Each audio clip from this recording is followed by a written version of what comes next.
Welcome back, everyone. We made it to the finale. All right, housekeeping rules. Before I begin, please don't forget to like the videos you come in. Just come, hit the like button. Second, drop a line. Like, we can talk about what's been going on all season. Look like the reunion's gonna be spicy, but we're going to talk right now. And then last but not least, if you haven't subscribed, please hit the subscribe button. All right, so let's go. This is the finale. So they have like a final brunch. I don't remember this from other seasons, but I don't remember. I don't remember anything else. They begin to kind of mold into each other and be the same. All right, so anyway, this final brunch, Uncle Nephew Tommy lets ladies know that y'all, it's your turn now. I want you to introduce your boo to your family. Okay. One thing he says here of note was that and I think, first of all, he says love can be risky, but it can also make dreams come true. What did he say? Love can be risky, but it can also make dreams come true. Is that not why we go through all that we go through? For the off chance that this lunatic in front of you can create a reality that you couldn't imagine, even if it's a reality that might just last for a temporary period of time. It's enough of an incentive to dive into some of the nonsense that we dive into for relationships, or for the thought or the idea of coming out on the other end with a life partner. We've all been sold this story. Yeah. That's all I have to say. Yeah. Love, dating, romance is a $1 billion industry, in my opinion. If you shows about it, matchmaking services, the sites, the apps, what things that transpire, a lot of things that involve the whole dating process are what I'm contributing or saying contributes into this $1 billion industry. But I'm going to leave it at that. So that line struck me, because it struck me so hard that it's like I barely have the words to explain how true we stick to that love is so risky, but also can make dreams come true. That's all I have to say with that. So now we know that the ladies are going to meet up with, they're going to have their boos meet up with their family members. First person, Tony meets Morgan's brother, Harry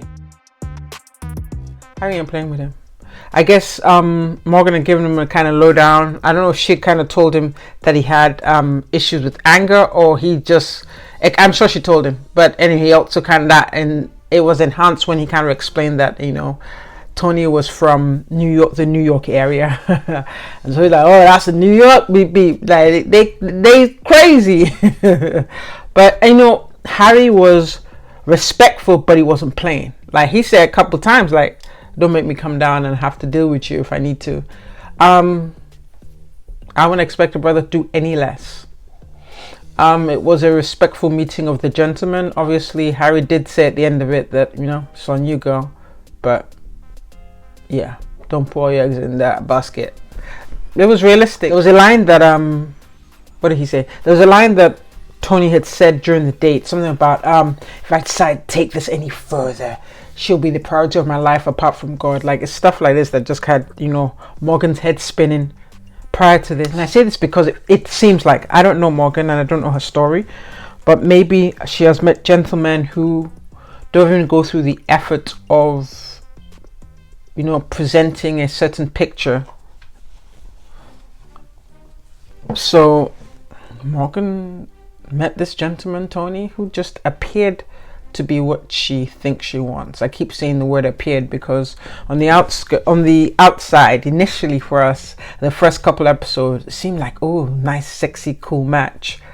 But the last 3 episodes kind of, how when social media and everything, we all talk about, goals, couple goals. Like, y'all need to dead that line, because you don't know what people are going through behind closed doors. Because if we hadn't seen this last 3 episodes, we were kind of caught. I was kind of like, yo, I like these two. They're kind of cute. And by the last episode, I was like, no, sis, I'd understand if you didn't, if you went through with it. But at the same time, I don't want you to go through with it, because this is heading nowhere in a hurry, just based on all what we've discussed and gone through for the last 3 episodes. Cynthia's sisters meet up with Andre, and they meet up with Anthony NP. They're not very impressed with Andre, and kind of, relax a little bit with Anthony, but letting it be known that, Cynthia is not to be played with. They low-key kind of threaten him. Honestly, that's me. But I'm not going to be threatening you with makeup on my face, though. Like, I'm not, it's not about thug life or anything like that, but, have I threatened? I don't want to use the word threatened. Have I warned a sibling's significant other? Respectfully so, yeah, I have. So there's a way about it. Like, I'm not saying like I wouldn't threaten a man, because genetically he's been designed to be stronger than me. Even the skinniest of them all is designed to be stronger than me. But there's more than one way to skin a cat. So I get that. I get what the sisters were doing when they're talking about threatening with him, because I don't play with my siblings either, and my siblings know that. So a lot of time when something's about to go down, I might be one of the first few phone calls that will be made. Of note, the only thing that struck me when her sister, Cynthia's sister Edna, was talking to Mike Anthony, was when she said, describing, the proverbial black woman, have the feat that Cynthia has been through. But that's not what she wants for her. She wants Cynthia to find someone who's going to create a safe space for her. Boom. I think I talked about this at the beginning of the season. And I had, taken out a little snippet and made it like an IG reel. I had the dog pound in my comments, hollering, complaining. Like I always say, like, when people come in your comments to talk rubbish, I call it by a hit dog, only a hit dog would holler. Like, for some reason, there's some men out there that either don't know that part of their role is to create a safe space, or they just don't know how. And because they don't know how, they don't want to acknowledge that that's something that should be done. This doesn't mean that a woman doesn't create a safe space either. That's what we do automatically. We don't question that. We don't argue about that. You petting him, making sure he's good, talking about, have you eaten, how was your day? That's all about creating a safe space for him. So that one does not, exclude the other. But right now I'm discussing about a man creating a safe space for a woman. To me, the family unit is the bedrock of the community, hence community, then society, then the country, and then the world. And the family unit, is where we get our values from. If we don't have an intact family unit, then everything begins to disintegrate from that, in my opinion. And in order to have a strong family unit, you need to have, 2 people as part of a couple to be functioning in a safe, healthy space. In order to be healthy, in order to have a strong relationship, there needs to be some vulnerability. For that vulnerability to exist, there needs to be a safe space. I've said in my prior videos how, I feel a man needs to put down a macho, and I think at that time I was talking about Tony. Needs to put down the macho and be vulnerable and open. That's true, but I do know that in order for him to do that, he needs to feel safe. Like, he's not going to be judged. He's not going to be, And so I say this to say that, yes, a man needs a safe space too, but a woman needs a safe space even more in order to really blossom and be who she's meant to be. I believe that in a unit, there needs to be a balance of masculine and feminine energy. And that's not just from an individual, but from the relationship as a whole. Because at times the man has to, in order for a man to be vulnerable, to be empathetic, to be soft, to see that something's going on with his partner, he needs to tap into the feminine side.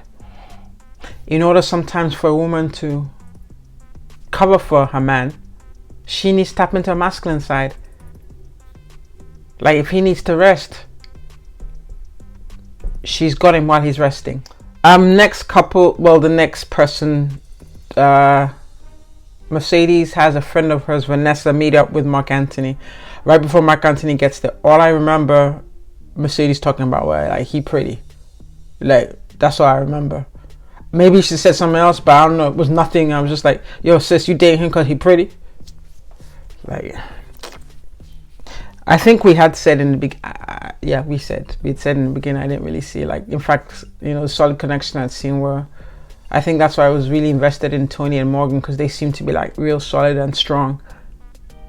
But I'm not rooting, I'm not for that anymore. So it's like, so I'm like, really, sis, like, he pretty, that's all you're coming up with.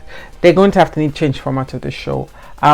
The voting off thing is not, I don't know, they're gonna have to figure it out, but it's not working because people just hanging around just to hang around.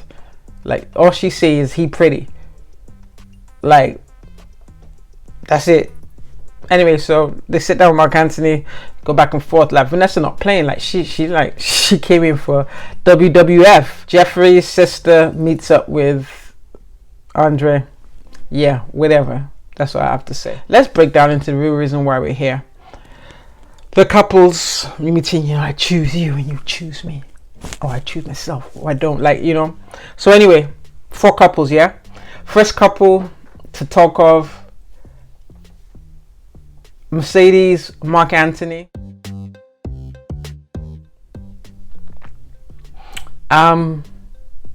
Mercedes dress, you know, that's the fashion now. You know, you get like this see-through dress in your panty show, like it's a state, you know, it's a new fashion. And then Mark Anthony in suit, and I can't lie, like I was like, when she said I choose myself, how like him? I was a little bit surprised. I mean, yeah, I don't know what to tell you. Like, who was her? I forgot her name from Houston that started this. Kyra. You started this, sis. How like they're all running with it. Like, I choose myself. Anyway, so Mercedes says she chooses herself because, you know, he's going to be starting a long distance relationship with no foundation. But when I heard her saying that, I kept thinking of Joy and Teddy Bear guy. I can't remember his name. They're now on, you know, Love and Marriage DC. I'm like, they kind of started that. So it's like, I think, I'm not saying that one should go into a relationship planning for it to be a long distance relationship, but, you know, Mercedes not going further with Mark Anthony because he's likely going to be commuting from, you know, New York. I'm not buying that. Like New York is a different country. Because Joy and them, like, she was going to Mexico ever so often. But by the end of the show, they had developed such a strong bond, it was obvious. These two, like, I mean, they were pecking each other. That's about it. So, like, producers, you people are playing. Like, this is rubbish. It was rubbish. Like, that's why I'm not saying that she shouldn't have broken up with him. I'm agreeing with her, but I'm saying that's not the reason why she broke up with him. There really wasn't anything there. All she could tell a friend 5 minutes ago was that he's pretty. Yeah. Let's move on to the next couple. The obvious. Let's go with the obvious. Andre and Jeffrey. We knew Andre wanted Jeffrey to begin with. So she and her biblical husband, you know, went off into the sunset.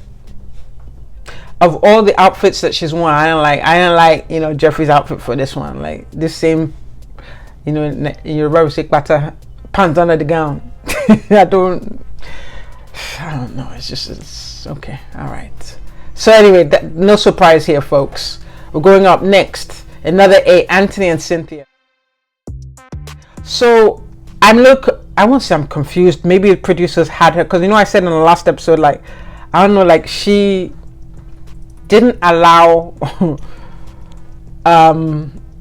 Andre to end it before the ceremony. This I choose you, I choose me ceremony. And I didn't understand why.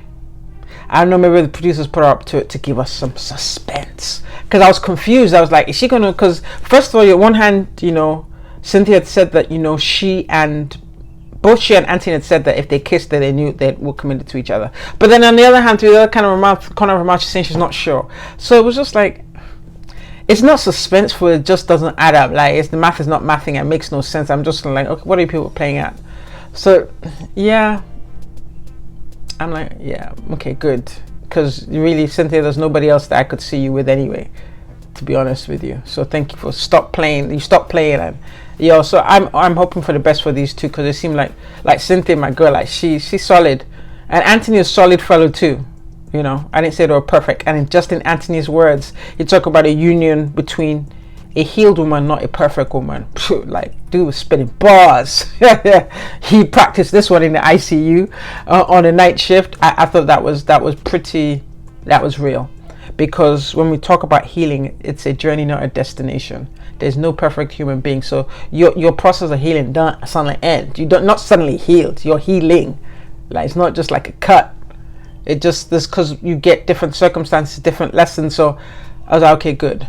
So I get that's it. Then going into that we're already at the last couple, Morgan and Tony. Let's talk about these two. So I don't know what to expect. You know, Morgan starts off complimenting him. Of course, Tony is, you know, nodding and agreeing and happy about it. I'm like, oh Lord, she's gonna pick him out, Jesus. Then she starts with her butt, and then she had my heart like, a butt. And she kind of warned him before she say yes. Then she starts off and hits him with the 1 Corinthians 13. I think that starts from like verse 4 to like 7 or 8. Like, love is kind, love is gentle, love doesn't hold, you know, grudges. I'm like, all right, sis. Yeah. But you know what? There was someone I was on a panel with, and we had talked about panel with a gentleman, and we'd asked him, so what, as a man, we said, how would you define love? And he hit us with 1 Corinthians 13. And since that time, it's resonated with me, because it really made sense. And you say, Lola, what do you mean by it really makes sense? I'm just going to hit you with some of it too, so you can see where I'm coming from with it. So 1 Corinthians 13, let's start with 4. Love is patient and kind. It's not jealous or boastful or proud. If I just stop right there, like, and you do see that, like, when you love someone, you're a little more patient with them. There's a kindness you show. It's not boastful. You're not trying to compete with someone you say you love. You're not trying to be jealous of someone you say you love.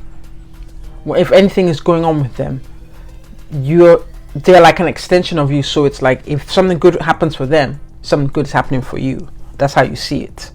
Love is not rude, and it keeps no record of wrongdoing, because as human beings, we constantly, in my opinion, we're constantly going to disappoint each other. But if you're in a relationship with someone and there's love there, you won't keep record of those wrongdoings. Not to say that you're just going to keep hitting me with wrongdoing, but there will be discussion, and it will be, once it's resolved and the person understands the gripe or what you're upset by, once there's an understanding, then it's put it away. You don't bring it up the next time there's an argument. Well, remember the time. That's what I mean by that's what I feel it means by keeping record of wrongdoing. Once you've buried the hatchet and understood each other, articulated, okay, and there's understanding, this person's not going to keep hitting you with it, then you've let it go. It's done. And then another part I think that resonates is how love does not, it never gives up, never loses faith, is always hopeful, and endures through every circumstance. And I think that's part of what Uncle Nephew Tommy was talking about when he said that love is risky business but makes dreams come true, because I think we all go through this nonsense with the hope that on the other end that love will endure through everything. But I think the catch-22 of that is all the nonsense in between is what makes the love endure. Like, you're not going to have any mountain, there's no valley. Like, you'll hear most couples who've been together for a long time, they had their heads together during the times of nothing, or when they were in their valleys, and that's what got them through, and that's what made their relationship stronger.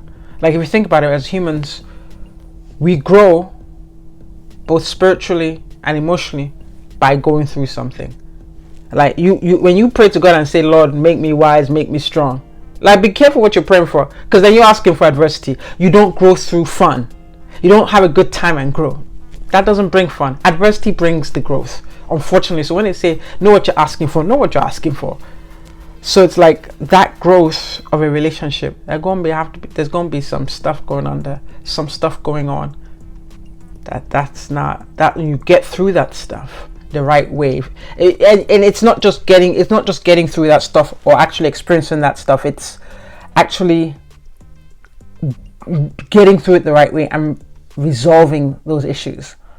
You can't just bury the issues and think you're going to grow and the relationship is going to be strong. It's not going to. That's my biggest takeaway from that, is with that love that endures all, don't mean you're not going to have, hard times. They're going to be hard times, but it's how you get through the hard times that's going to show how strong that love is going to be on the other side. So yeah, anyway, so back to the thing. She hits him with 1 Corinthians 13 and then tell him that she choose herself. I wasn't happy when I heard that. I was relieved. That's how bad it was for me. Like the last episode I reviewed, I was, I could understand. I knew that she liked him. There was no doubt in my mind that she liked him. And she was conflicted, no doubt. And all these things that happened, no doubt. So I couldn't judge her if she did pick him, because I know we make these mistakes all the time, and maybe there's a lesson to be learned in making another mistake, or rather correction. There's no such thing as mistake, but just choices that we make that lead us through different places. But I was just relieved. Like, Morgan, I was relieved at your choice. And the truth is, it doesn't mean that they may never get together, but it means this is not the right time. Like Tony not ready. Tony hasn't done the work. Like he needs to, as Iana said, he needs to do the work. But he don't think, the problem here that herein lies is that he doesn't think he has work to do. Like, he know that he's got anger and he's got this, but like he had the audacity to be surprised that she didn't pick him. Like, okay, well, it's on her. No, sir, it was on you. Like, you went into a dating show scenario, hit it with someone that had been voted off. Yeah, it's just like, yeah, Tony. Even you weren't like, how sometimes when you've done wrong, and because there's something that I think that's what really got my heart in one of the episodes when Morgan says, when he's angry, he's not kind. That I felt that, and I felt that for her. So it's just, all I can say is, when she chose herself, I was relieved. Like, there's no happiness and there's no sadness, there's just relief, because she went through what she went through, because she already had some amount of feeling for this guy, no doubt. But I think the work she had done before gave her the foundation to, even though she liked him, choose herself. Like, all these people in prior episodes will talk about how I choose myself. I think this is a perfect example of choosing herself. A perfect example of choosing yourself is when, even though your heart is saying, oh, something else, choose this person, I want this person, I like this person, I love this person, all these things that your heart might be mentioning, you remember who you are. When I say remember who you are, remember your worth. She remembered her worth. And when you remember your worth, then you will now make the right choice, regardless of what your heart's saying. Saying what love, it's, that. And let me know when you use heart. Regardless of what that chemistry is saying, she chose herself. She chose her self-worth. She remembered who she was. You remember there's this say, remember who the bleep you are. She remembered who the bleep she was. Not in arrogance, but in just standing. Because when you don't know your worth and you don't remember who you are, you will accept anything. And when you accept anything, you're going to come back and cry about it. So I'm relieved for her that she remembered who she was before the end of the process. And I'm not saying that tomorrow she's not going to second guessing it, but it set the groundwork. That's how I see it. So yeah, I'm relieved for her. And I think those are the couples right there. Like, this season is, I don't call it a little dry, but with each coming season, I won't call it rubbish, but I might call it rubbish. Like, I'm not impressed. That's all I have to say. You might have one or two gems in between it, but it's just like they're gonna have to figure it out. It's not working anymore. Like, it's not, those little curveballs are rubbish. Like, curveballs aren't doing nothing, man. You might be telling yourself that, yeah. So as it is, it's like, I feel the lesson to be learned in this season was, ladies, you might meet a guy that sweeps you off your feet, and you've got all this chemistry tingling. And you know, when that sometimes it's hard to find that chemistry, but don't forget who you are. Don't forget what you're worth, the essence of what you are, and you know, and stand up, because there are going to be times when you're going to need to make the right decision when that person is not standing for what you believe in. And instead of believing the farce that you have to make do, know that the right person is still out there. That's it. That's episode finale. I think this is 13, episode 13, the finale in a nutshell. Ladies, remember who you are. That's it. That's the take home point for now. Well, we're at the end of the episode. I just want to thank you all for watching. Please don't forget to like, drop a note. Let me tell you what, you tell me. Like, I would love this to be like a kumbaya kind of thing. Like, you tell me where you were at a crossroads, when you had to remind yourself who you are. What got you to remember who you are? And how did you express who you are? Because like I said, on these streets right now, we've got lots of people clowning. And so there's going to be someone that you might feel that chemistry for, but something, the Holy Spirit, you know, in you, that you've now, that is kicking and alive, will remind you, a soft whisper, remind you who you are. And sometimes, you know, some lessons we don't learn the first time. I've been saying this as a constant, you know, theme here. Now, how many times do you have to go through it to remember who you are? I'm relieved for Morgan, but we know that Morgan has been through this before. She's been through this before. So she didn't want to repeat this lesson, and she passed. I pray for her that she continues, that she really passes this lesson, because it's not just one decision doesn't make that lesson learned, but the constant application of that decision shows that you learned this lesson. That's what it is. Like, you can't just read the book and say, yeah, I know this theory. If you don't put that theory into practice time and time again, then that means you haven't learned that lesson. Today, Morgan put that theory into practice. She learned to show she's learned that lesson. But let's see how it goes. I can't judge her, because that's a story of a woman sometimes. You have to say no to chemistry and yes to your self-worth. Anyway, y'all, just want to thank y'all for watching. This is Lola, over and out.